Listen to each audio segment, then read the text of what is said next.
다큐멘터리 역사를 찾아서 제268편 서경 세력의 반란과 이의방의 최후.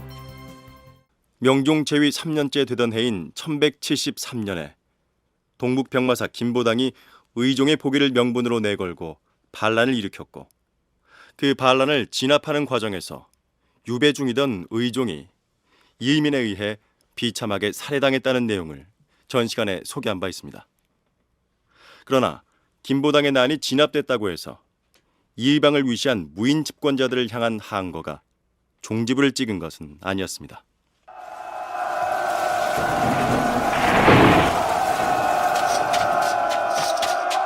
대장군, 큰일 났습니다. 이라니, 또 무슨 일이 일어났다는 것인가? 지금 승려들이 반란을 일으켜 도성의 북문을 침범하였는데. 승려들이라니, 어느 절의 중들을 말하는 건가? 귀법사의 승려들입니다. 선유승록 원선이 그자들 손에 살해당했다 합니다. 이런, 이제는 절간의 승려들까지 반란을 일으킨단 말인가? 많이 되겠다. 이 이방이가 직접 나가서 그 중들의 목을 모조리 베어버릴 것이다. 이의방은 직접 천여 명의 군사를 이끌고 진압에 나섭니다. 대장군! 그래, 지금 반역의 무리들은 어디 있느냐? 내 그자들을 모두 요절내고야 말 것이다. 소동을 일으킨 귀법사의 승려들은 고작 100여 명에 불과합니다.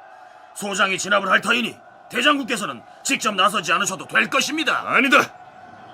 10명이 됐든 100명이 됐든 내가 나서서 처치할 것이다. 자, 군사들은 모두 돌격하라!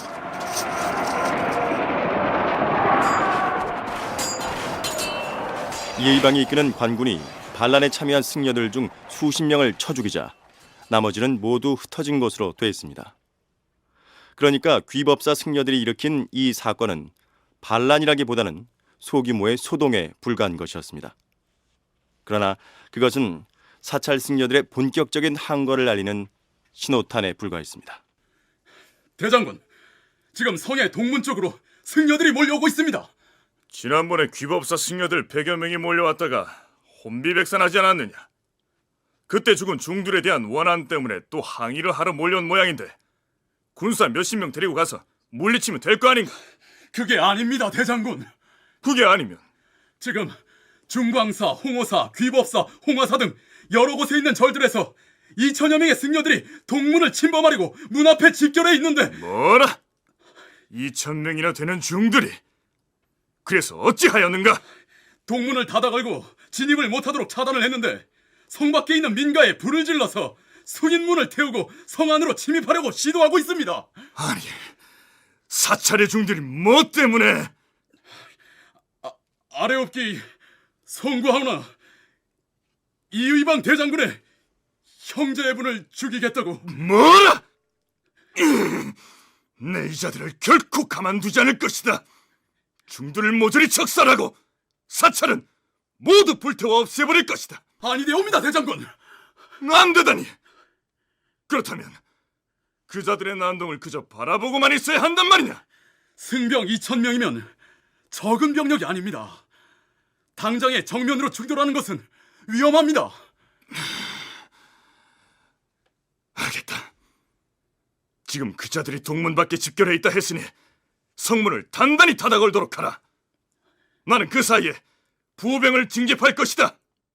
여기서 잠깐, 이 시기에 사찰의 승려들이 어째서 이의방 등의 무신 집정자들에게 반기를 들고 봉기하게 되었는지 그 배경을 살펴볼 필요가 있습니다. 영진 전문대 남인국 교수의 얘기를 들어볼까요? 명종 초반에 무신 집정자들에게 저항을 하는, 나아가서 이제 최충원 시대까지도 승려들이 저항을 하고 있는 경우들을 보면은 불교의 종파 중에서도 대부분 교종 소속 사원들의 승려들이고, 그다음 그 교종의 입장, 즉 화엄종이라든가 법상종과 같은 뭐 유가종이라고도 할 수 있겠습니다만은, 그러한 승려들은 대다수가 승려 집단 자체가 당시의 정치 세력과 연결되어 있었던 집단들이고, 그러한 정치 세력이 바로 의종 말년을 거치면서 중앙정계에서 배제되고 나서 따지고 본다면 자기 자신들을 경제적으로 지탱시켜준 세력의 와해라고 볼 수 있겠죠. 더군다나 이전의 임금이었던 의종의 경우 빈번한 사찰 행차 기록에서도 알 수 있듯이 고려의 왕실이 승려 집단의 후원 세력이었다고 할 수 있었는데 무신 정권이 들어서면서 그 후원 세력이 탄압을 받거나 위축되는 상황이 전개되자 반감을 가질 수밖에 없었겠죠. 실제로 고려사에는 불교와 관련된 기록들이 그렇게 많지를 않고 불교와 관련되는 내용도 국왕의 승려 어떤 그 사찰의 행차, 그 다음에 어떤 그 불교적인 행사가 전개되었다는 내용, 그 다음에 이제 국사왕사의 책봉 사례 이 정도만 다루어지고 있을 따름이었는데 이 시점에 이러한 그 움직임이 나타난다는 것은 그만큼 지배 세력의 교체에 따르는 그들의 저항이라고 받아들일 수도 있겠죠. 그렇다면 적잖은 규모의 승려들이 의방 등에게 반기를 들고 일어난 이 반란 사건은 어떻게 전개되었을까요?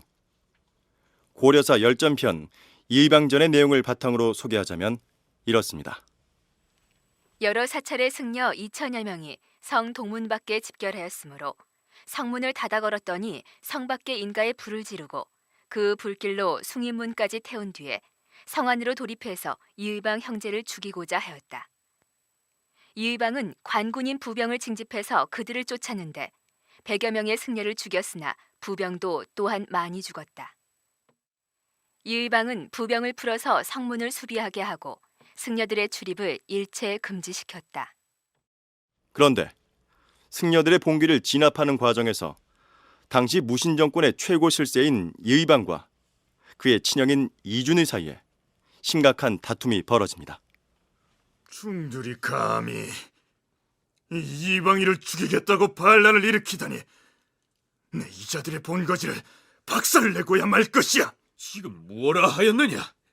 승려들의 본거지를 어찌한다 하였느냐? 각 사찰마다 부병을 파견해서 반란의 온상이 돼버린 절간들을 모조리 때려 부숴버리겠다 이 말이오. 아니 될 말이다. 반역을 일으킨 승려들을 응징하는 것은 몰라도 사찰을 파괴하다니 그게 어디 될 말이더냐? 형은 나 하는 일에 왈가왈부 마시오. 여봐라!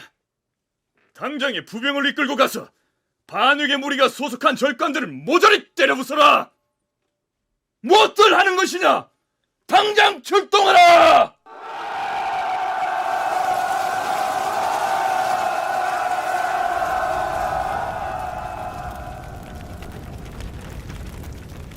부병들은 이의방의 명에 따라 드디어 절에 불을 지르고 사찰의 재물과 기물들을 약탈하였다. 그러나 중도에서 승병들이 부병을 공격하여 약탈한 기물을 다시 탈환하였다. 많은 부병이 희생됐다. 이렇게 되자 이의방의 사찰 습격을 말렸던 그의 형 이준이와 이의방 사이에 궁궐에서 격렬한 다툼이 벌어집니다. 내가 뭐라 했느냐? 너는 네가 범한 죄를 아직도 깨닫지 못하겠느냐? 대체 내가 무슨 잘못을 했다는 것이야? 그래, 네놈이 저지른 잘못을 일깨워 주지. 너한테는 세 가지의 죄악이 있어. 첫째, 이 나라의 임금을 추방하고 결국 살해한 다음에 그 집과 첩을 강탈한 죄. 둘째, 태우의 딸을 협박하여 가늠한 죄. 셋째, 국정을 네놈 마음대로 독판친 죄. 이상이다. 알겠느냐? 뭐라? 지금 뭐라고 짓거리는 것이야? 형 이거 뭐고? 내가 살려둘 줄 아는가? 아니 저놈이 어디서 칼을 뽑아들고. 잠깐만, 내 말 좀 들으시오. 대장군, 아우로서 형을 죽인다면 세상에 그보다 더 큰 죄가 어디 있겠소? 무슨 면목으로 사람들을 대하려 하시오? 내 말을 따르지 않으려거든 나를 먼저 죽이시오. 자칫했으면 사륙전으로 이어질 뻔한 이들 형제 간의 싸움을 말고 나선 사람은 문극겸이라는 문신이었습니다.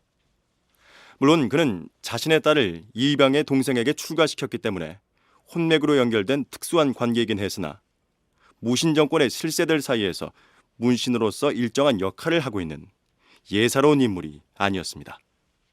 당시까지만 하더라도 비록 불교가 지배하는 사회 구조였다고 하더라도 아마 효제, 충신이라고 하는 그 관념, 그거는 부정할 수 없는 거겠죠. 그러니까 형이 동생을 칠 수 있는 것도 아니고, 물론 꼭 그런 사례가 될 수 있었는지 모르겠습니다만 뒤쪽에 보면은 최충원과 최충수 형제 간의 갈등에 있어서도 그 어머니가 최충원의 형의 편을 드는 걸 보면은 아마 그건 충분히 있을 수 있는 일이고, 또 그건 또 막아야 되는 하나의 부분이 아니었을까, 그렇게 생각을 합니다. 그래서 오히려 문신들이 무신 정권 초창기에 무신 정권이 정착될 수 있도록 후원 역할을 해준 건 아니겠냐.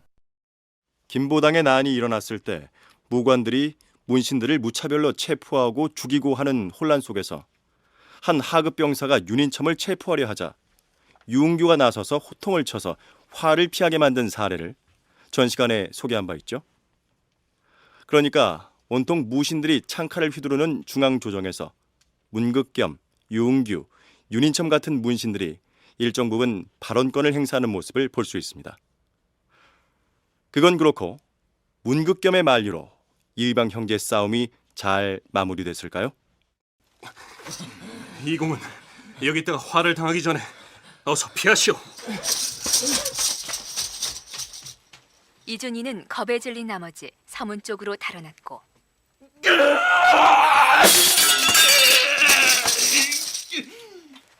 이의방은 분을 참지 못해 자신의 칼로 스스로 가슴을 그은 다음에 쓰러졌다. 정중부가 그 모습을 보고 꾸짖었다. 도대체 여기가 어디인 줄 아는가? 궁중에서 형제가 칼을 빼들고 싸우다니! 이게 무슨 도리인가? 그런데 이의방과 함께 무신의 난에 참여했던 정중부의 입장에서 봤을 때 아무리 형이라지만 명실상부한 실권자인 이의방에게 임금을 추방하고 살해한 죄에 운운했던 이준희의 행태를 그대로 둘 수 없었던 모양입니다. 이준희가 도망을 쳤다고 했는가? 네, 사람을 보내서 그자를 잡아다 목을 뺄 것이다. 그러나 천하의 정중부로 하여금 이준희를 응징하지 못하도록 영향력을 발휘한 사람이 따로 있었습니다. 그 사람이 누구였을까요? 참으로 답답한 양반이십니다. 아니, 그 두 형제가 서로 죽자 사자 싸운들 그들 형제지간의 일인데 당신이 무슨 상관이 있다고 나서려고 하십니까? 그만두십시오. 사서에는 그 소식을 듣고 정중부의 처가 사람을 시켜서 그렇게 전달했으므로 이준희가 죽음을 면하였다라고 기술하고 있습니다. 그 다툼의 결과는 이렇습니다. 이준희가 집으로 도망가 집거했는데 이준희의 집에는 그에 가까운 친구들도 감히 방문할 엄두를 못 내었다. 그 뒤에 이준희가 이의방을 찾아가서 사과했고 이의방도 남모르게 형을 찾아가 사죄했다. 이렇게 해서 승려들의 봉기로 촉발된 형제간의 다툼이 마무리됩니다. 그런데 고려사의 기록의 모든 부분을 의심의 눈으로 들여다볼 필요는 없겠지만 이준희가 이의방과 다투면서 얘기했다는 그 세 가지 죄목들은 한결같이 이의방을 도덕적으로 타락한 인물로 질타하고 있는 내용들인데요. 글쎄요, 뒷날 사서의 기록을 담당한 고려의 문신들이 혹은 고려사를 집필한 조선시대 사가들이 무신난의 주모자였던 이의방을 폄하하기 위해서 왜곡하거나 덧칠하여 서술하지는 않았을까요? 무신난이 일어난 지가 이미 4년이나 지났고 이의방이 난을 주동하여 최고 권력자가 되는 바람에 형인 자신도 덩달아 출세 가도를 달리고 있는 판에 새삼스럽게 이준희가 승려들의 반란 진압에 대한 다툼을 벌이다가 그것도 궁궐과 같은 공공장소에서 임금을 쫓아낸 죄에 운운한다는 것이 아무래도 좀 어색하지 않습니까? 그건 그렇고 그해 3월 이의방은 드디어 왕실과 혼인을 성사시킵니다. 태자가 이의방의 딸을 맞아들여 비로 삼았다. 이의방이 자신의 딸을 태자비로 들임으로써 왕실과의 통혼에 성공하는데 글쎄요, 아버지의 운명이 순탄해야 동궁의 안주인으로 들어간 딸의 안녕도 보장이 될 터인데 어떻게 되는지 지켜보기로 하죠. 명종 4년 9월, 오늘날의 평양에 해당하는 고려의 서경. 들으라! 나는 서경유수 조위총이다. 이제 나는 정중부와 이의방 무리가 조정의 권력을 좌지우지 전행하는 폐해를 더 이상 지켜보지 않을 것이다. 우리는 동부와 북부 지역에 있는 모든 백성들과 군사들의 지지를 모아 정중부 이의방 일당을 토벌할 것이다.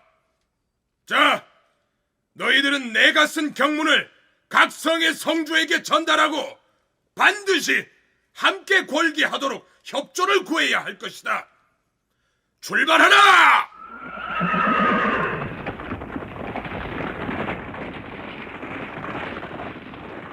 드디어 서경에서 이의방 정중부 타도의 기치를 내걸고 반란이 일어난 것입니다. 반란의 주모자는 서경유수 조이총이었는데 그의 출신에 관한 기록은 전하지 않습니다. 고려사 열전편 조이총전에도 그의 출신 배경에 대해서 조이총의 가계는 사료에 없다. 의종 말년에 병부 상서로서 서경유수가 되었는데 이의방 등이 의종을 내몰고 명종을 세웠다. 명종 4년에 반란을 일으켜 정중부 이의방들을 토벌할 계획을 세웠다. 이렇게만 기록해 놓고 있습니다. 어찌되었든 서경유수에다 정삼품 상장군에 해당하는 병부상서의 벼슬을 가지고 있었으니 무관으로서는 최고위급에 해당합니다. 그렇다면 조이총이 동북 양계, 즉 동부와 북부 지역의 성주들에게 보낸 궐기 호소문에는 어떤 내용이 담겨 있는지 살펴보기로 할까요? 듣건대 지금 서울 조정의 중방에서는 북쪽 경계 지역 여러 성들의 사람들은 모두 다 사나워 순종하지 않으므로 모두 토벌해야 한다고 방침을 정하고 이미 대병력을 출동시켰다 하니 우리들이 어찌 가만히 앉아서 스스로 죽는 길을 택하겠는가? 응당! 모든 성의 성주들은 각자의 병마를 규합하여 서둘러 서경으로 집결하라! 그렇다면 조이총의 이러한 선동에 다른 성에서도 호응을 했을까요? 고려사에는 지금의 자비령에 해당하는 전령 이북 지역에 산지한 40여 개의 성들이 모두 호응하였다라고 기록되어 있습니다. 그렇다면 서경에서 이처럼 거국적인 봉기가 일어난 요인은 무엇일까요? 고려 전시대를 통해서 볼 때 물론 태조가 서경은 뭐 풍수지리상으로 상당히 저명한 지역이니까 그리고 또 국초에 서경을 경영해 왔고 그다음 또 훈요 10조에서도 군주가 1년에 4차례 가서 100일 이상 순주해야 된다고 하고 그런 과정 속에 제도적으로 분사 시스템을 갖추어서 개경에 준하는 시스템들을 갖추어서 왔는데 아마 그 인종연간의 서경 천도운동이 실패로 끝나고 그다음 또 그 난이 진압되고 난 연후에 아마 고려 중앙정부가 그들을 다독거려 주지 못한 듯해요. 서경천도를 부르짖으며 일어났던 묘청의 난이 김무식을 비롯한 개경 문벌 세력들에 의해서 제압당한 뒤 가뜩이나 박탈감에 빠져 있었는데 무신의 난으로 권력이 교체된 뒤에도 서경에 대한 홀대가 여전했기 때문에 서경을 중심으로 한 서북 지역민들의 반발이 폭발한 것이다. 남인국 교수의 견해가 그렇습니다. 국가적인 통제라든가 그 자체가 원활하게 이루어지지 못하는 그리고 또 그 지역 자체를 계속적으로 전쟁의 시달림을 받는 지역이고 항상 외부 세력이 들어올 때는 그 뭐 이제 개경으로 진출해가는 통로적인 위치에 있다 보니까 성종 때도 그렇고 현종 때도 그렇고 문종 연간에도 여진족과의 관계도 그렇고 계속되는 그 어떤 군사적인 관계 그다음 또 꼭히 그 드러나진 않습니다만은 고려에서 중국으로 사신들이 육로로 갈 때 그 사신의 영접비용과 관련된 모든 것들은 이 지역 민들이 부담해야 되는 거고 그러니까 그들의 경제적 형편이 전혀 나아지질 않았다는 이야기죠. 그러니까 시대가 바뀌었으면은 살기 좀 좋아져야 되는데 그런데 전남대 김당택 교수는 반란의 주동자 조이총이 서경 이북 지역에서 이처럼 대대적인 호응을 이끌어낼 수 있었던 배경을 이해하기 위해서는 그 지역 군인들의 성격을 알아야 한다고 얘기합니다.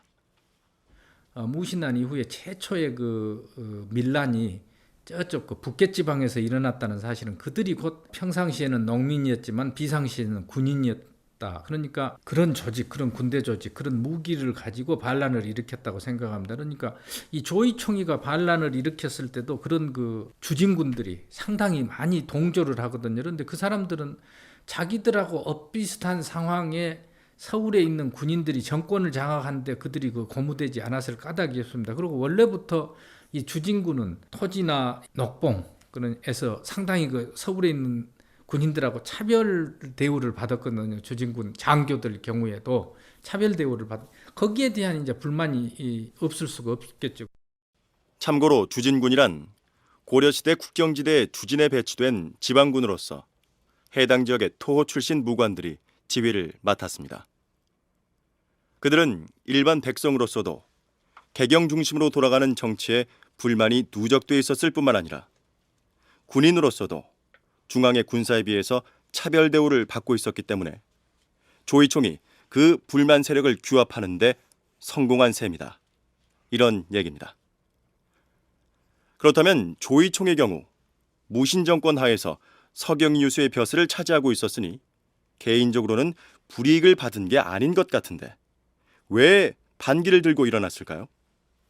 조이총이도 하여튼 서경유수를 역임하고 무신정권 들어와서 그랬다는 사실은 의종 때 김보당이와 마찬가지로 의종에 대해서 불만을 품은 인물들이었다고 해야 됩니다. 그들이 이제 반란을 일으킨 것은 뭐인가 무신난 이후의 상황이 자기들의 기대했던 것과는 전혀 다른 방향으로 자꾸 전개되니까 지금 말하자면 파급 무신들, 일반 군인들이 참여하에 무신난이 성공했기 때문에 너무 변화가 크고 자기들이 애초에 생각했던 방향과 다른 방향으로 전개됐던 것이 이들의 반란을 야기했던 것이 아닌가 이제 그런 생각도 듭니다. 무신의 난 자체가 고위 무신들이 주축이 돼서 일어났더라면 권력 상층부의 교체에 머물렀을 터인데 하급 무신들과 일반 군인들이 대거 참여해서 성공하고 보니 조이총 같은 고위 무신이 지켜보기에 영 딴판으로 정치가 전개되었고 그 때문에 불만이 쌓였을 것이다. 김당택 교수의 분석이 그렇습니다.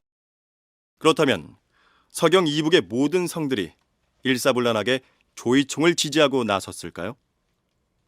아니었습니다. 지금의 평안북도 영변에 해당하는 연주만은 조이총의 반란에 동조하지 않은 채 성문을 굳게 닫고 버티고 있었습니다. 연주의 성주는 현덕수라는 인물이었는데 고려사에는 그를 이렇게 소개하고 있습니다. 현덕수는 연주 사람이며 어려서부터 뛰어나게 총명하였으므로 연주의 분도장군 김치규가 그를 기이한 인물로 인정하고 서울로 데려다 공부를 시켰다. 그러나 여러 번 과거에 응시했으나 급제하지 못하고 병을 얻어 고향에 돌아왔다. 이런 인물인데 조이총의 반란이 터지자 그는 고을의 군관들에게 이렇게 말합니다. 군관들은 들으라! 옛적에 거란의 장수 소선영이 우리나라를 침범했을 때 각 고을이 모두 항복하였으나 우리 고을만은 항복하지 않았으므로 그 공적이 왕실 기록에 올라있다. 이제 조이총이 악심을 품고 대왕 폐하의 명을 거역하니 그의 죄는 결코 천지간에 용납할 수 없을 것이다. 만일에 충의를 품은 사람이라면 어찌 차마 조이총에게 복종할 수 있겠는가? 자, 우리 모두 대왕 폐하가 있는 곳을 향해 절을 올리자.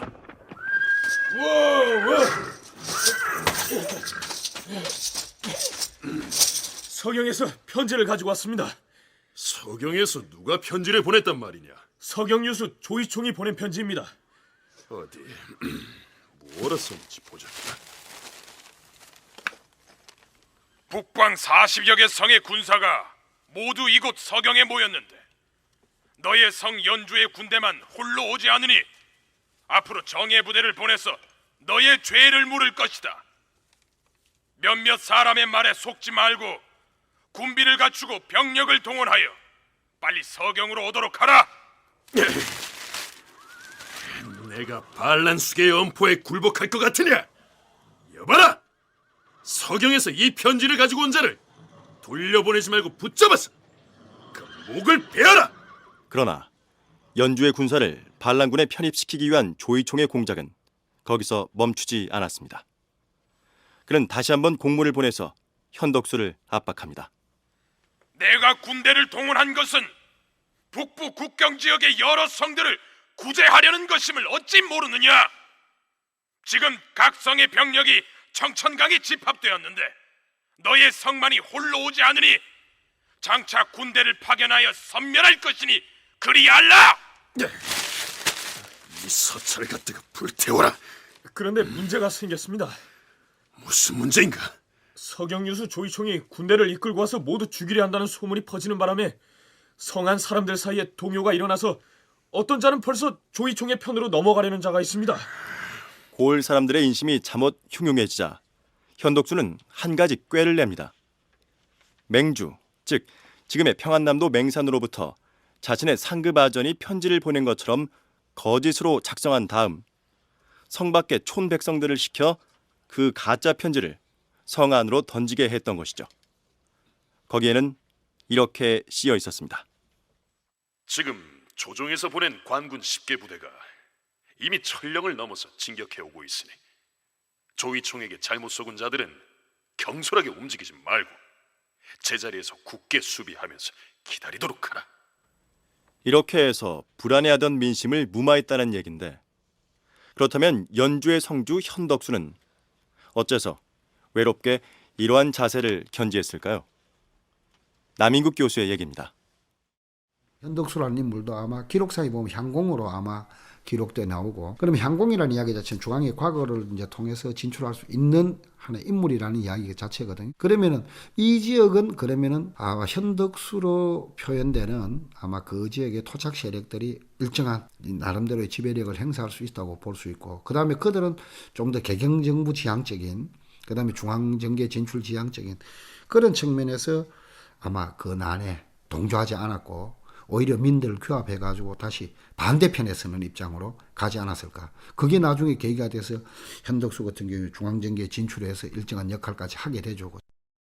그러나 드디어 조이총은 군사를 움직여 서울, 즉 개경 쪽으로 진군을 시작합니다.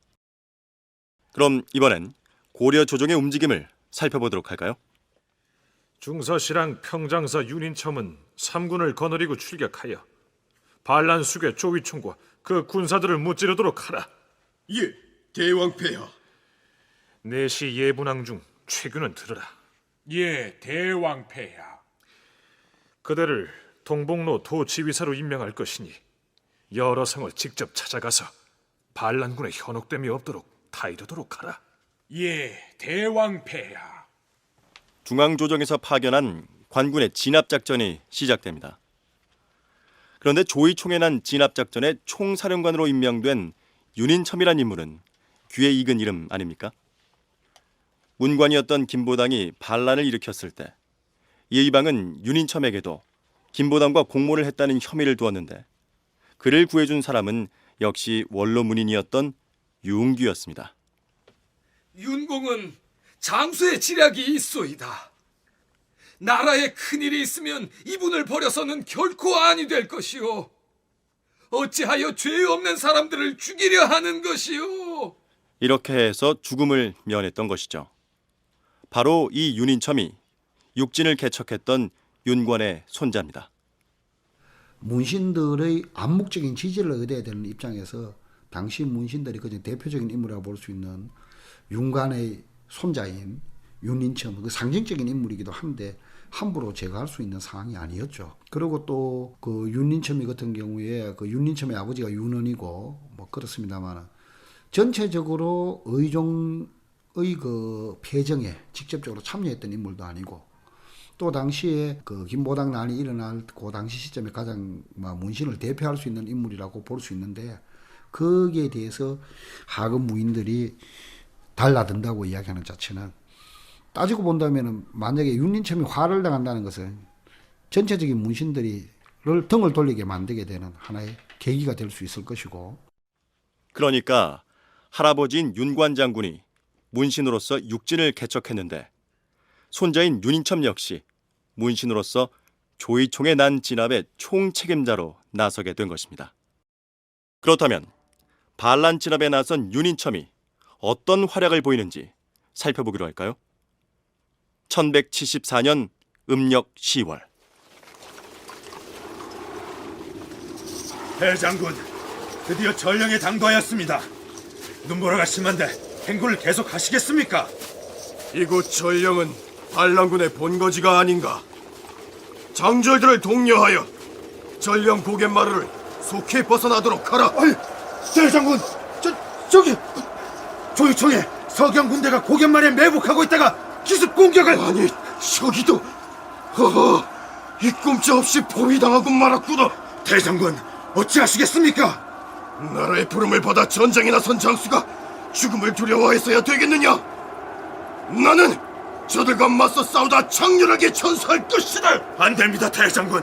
어찌 군사를 총쥐하는 대장군께서 그처럼 경솔한 태도를 취하시려 하십니까? 이 포위망을 일단 빠져나가야 할 것입니다. 제 말을 안 들으시니 대장군의 말을 제가 내몰겠습니다. 예!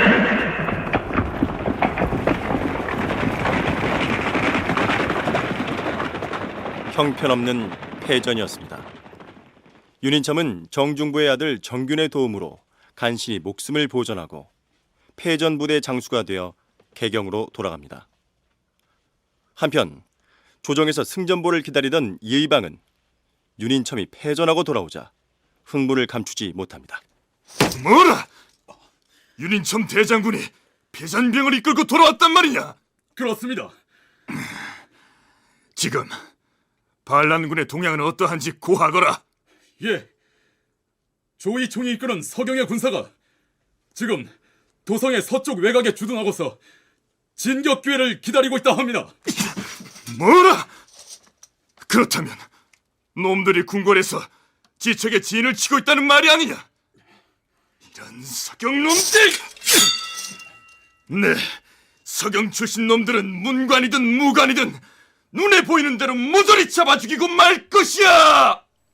이의방은 대단히 노하여 서경 출신인 상서 윤인미와 대장군 김덕신, 장군 김석재 등 귀천을 가리지 않고 모조리 잡아 죽여 저잣거리에 효수하였다. 한편 여러 성을 순회하며 어명을 전달하던 최규는 함경도 안변으로 비정되는 보령역에 당도했는데 그날 밤 낭장 이거, 대장군 이의, 어사 진인정 등이 반란군에게 붙잡혔다는 소식을 듣고서 그곳으로 달려가 이렇게 호통을 칩니다. 니놈들이 떠받드는 역적 괴수 조위총은 일개 군졸에서 출세하여 지위가 상장군에 이르렀으니 나라의 은혜가 그보다 더 클 수 없을 것이다. 그런데도 은혜를 저버리고 군사를 일으켜 역모를 꾸몄거늘 너희들이 그의 흉악한 행동에 가담하여 임금이 보낸 사람을 구속하다니 만일 관군이 곧 도착하면 니놈들이 어디로 도망을 칠 것이냐? 이렇듯 호기롭게 반란군 장수들에게 겁을 주면서 호통을 쳤는데 그 다음에 어떻게 되었을까요? 그들이 최균의 말에 설복당하거나 혹은 두려움을 느껴서 구속하고 있던 사람들을 풀어주었을까요? 결과는 이렇습니다. 그들에게 잡혀있던 이의를 비롯한 막류와 군관들이 모두 살해됐다. 그리고 최균도 살해되었다. 창칼이 번뜩이는 싸움판에서 나라의 은혜니 임금의 은덕이니 따위를 들먹여서 통할 리가 있겠습니까? 한편 조정에서는 전열을 정비한 다음 윤인첨에게 다시 지휘 책임을 맡겨 출진시킵니다.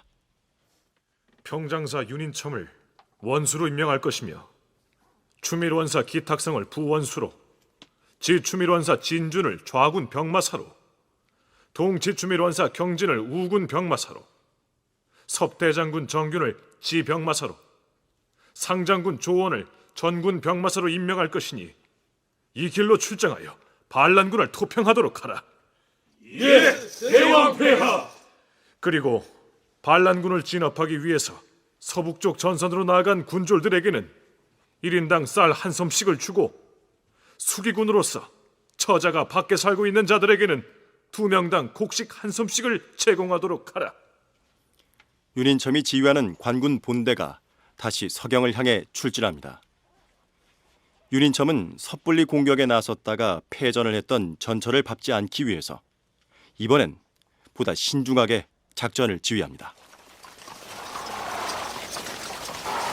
멈추어라!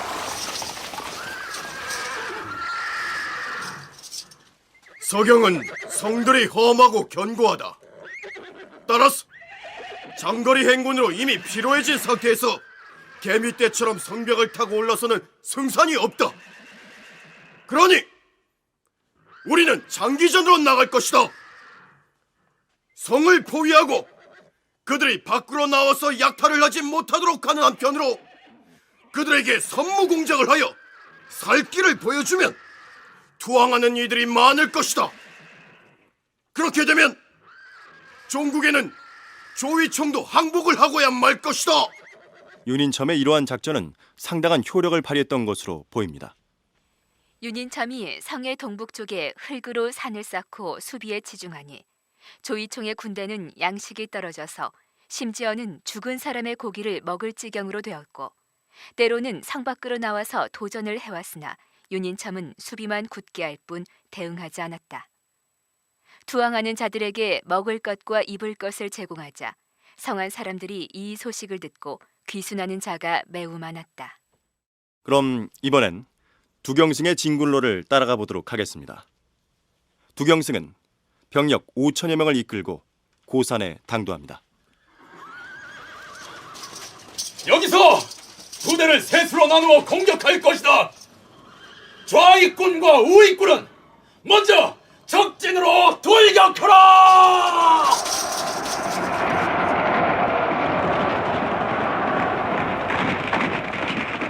두경승의 군사가 급히 돌격하여 서경군을 크게 격파하고 적병 1000여 명을 죽였다.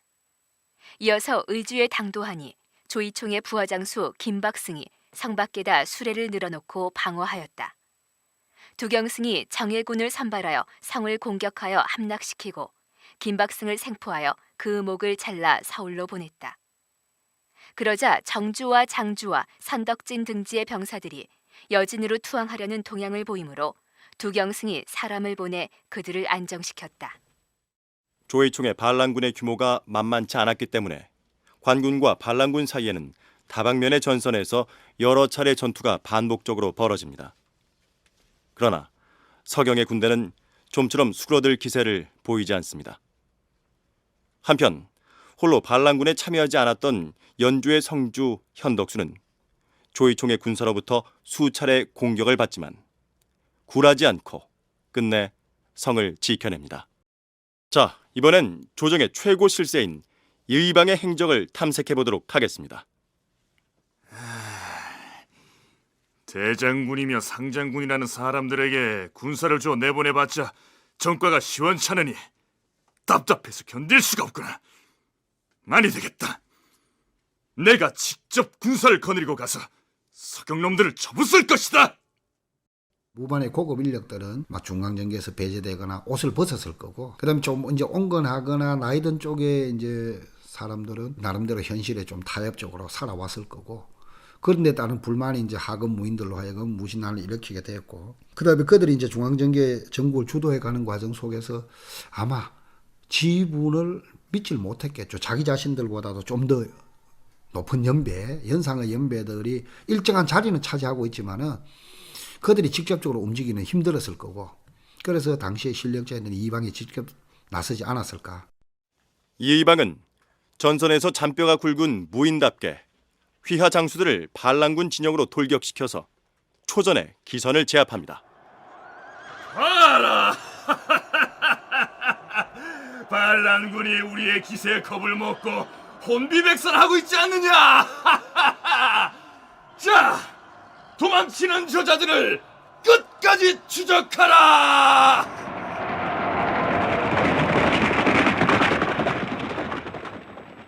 이의방은 승리의 기세를 놓치지 않고 패배자를 추격하여 대동강에 이르렀다. 그러자 조이총은 흩어진 군사를 다시 수집하여 성을 수비하였다. 조이총의 군사가 호응을 해오지 않았으므로 이의방은 성 밖에 주둔한 채 한 달 이상을 머물렀으나 추위에 시달린 나머지 제대로 싸워보지도 못하다가 결국 서경군에게 패하여 돌아오고 말았다. 그러나 아무리 날씨가 춥기로 반란군이 세를 넓혀가도록 방치할 수는 없는 일. 조정에서는 다시 윤인첨을 사령관으로 삼아서 출정 준비를 서두릅니다. 성문 밖 서쪽편의 교외에서 출정 준비를 하느라 부산한데 전장으로 나갈 준비를 하고 있는 무리 중에는 승려들로 구성된 승군도 포함되어 있었습니다. 그 승려들 중에 종참이라는 중이 있었는데 정중부의 아들 정균과 무언가 은밀한 얘기를 주고받습니다. 실수가 없도록 해야 할 것이야. 알겠나? 염려 놓으십시오, 장군. 헌데 소승이 거사를 감행할 때 저들 측근들이 눈치를 채고 공격해오면 낭패가 아닙니까? 미리 손을 써놨으니 염려 말고 주어진 임무에나 충실하도록 하라. 마침 저기 나오는군. 그때 출정 준비 상황을 살피기 위해서 선임문 밖으로 나온 사람이 있었는데 무신 정권의 최고 실력자인 예의방이었습니다. 승려 종참이 그에게 접근합니다. 대장군, 드릴 말씀이 있습니다요. 너는 누구냐?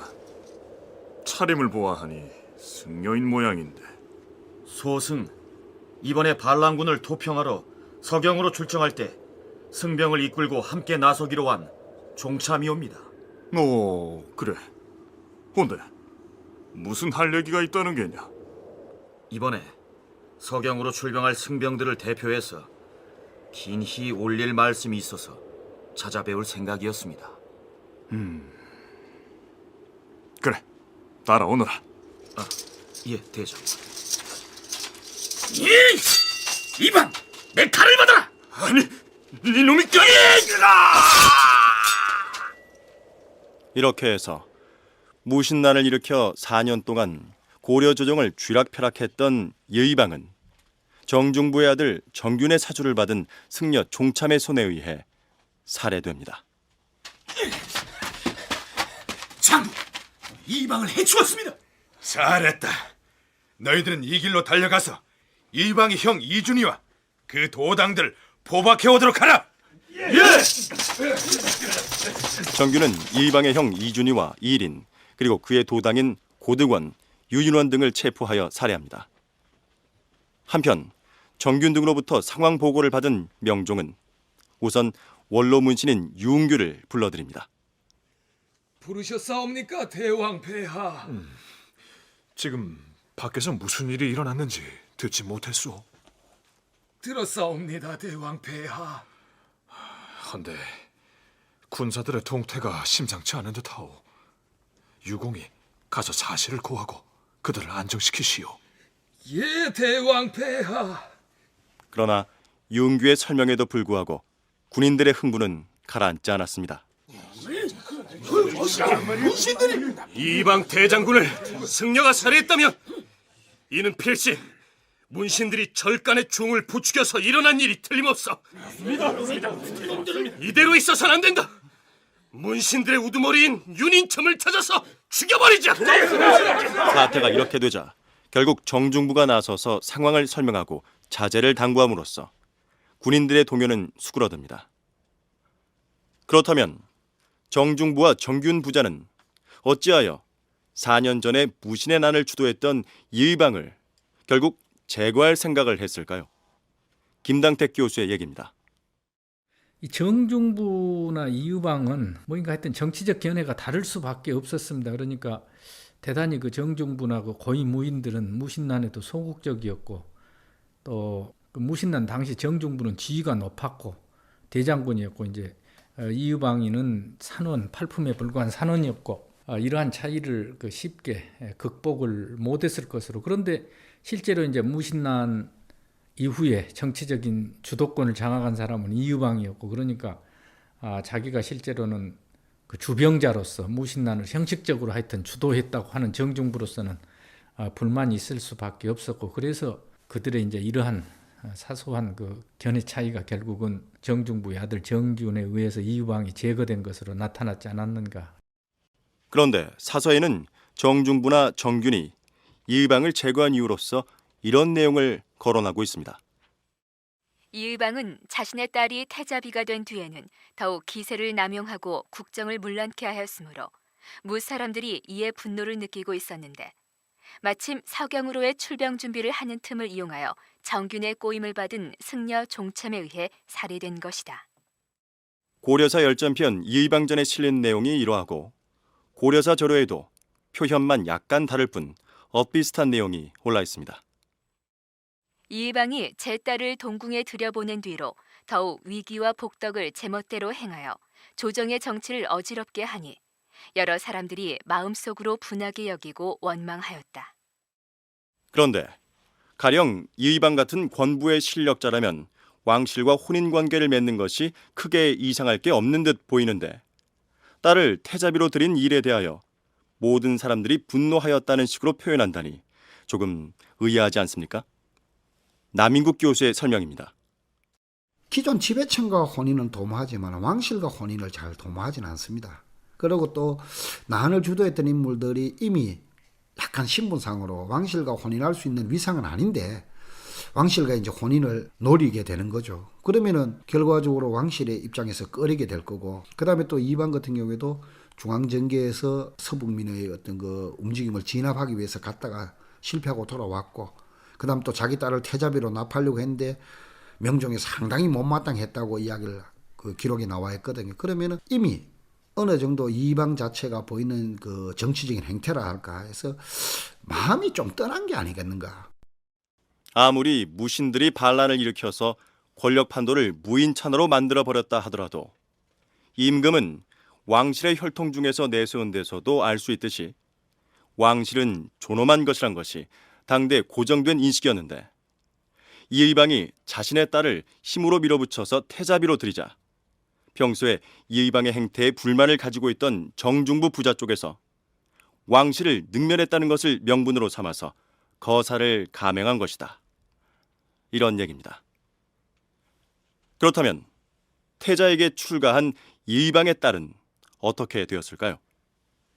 대왕 폐하, 적신의 딸을 동궁의 배우자로 둘 수는 없는 일이옵니다.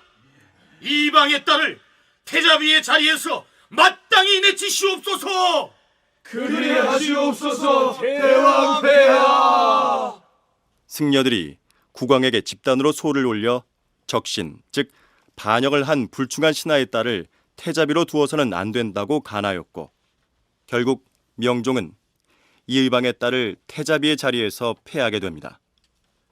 흥미로운 것은 열전편 정중부전에 실려있는 다음과 같은 내용입니다.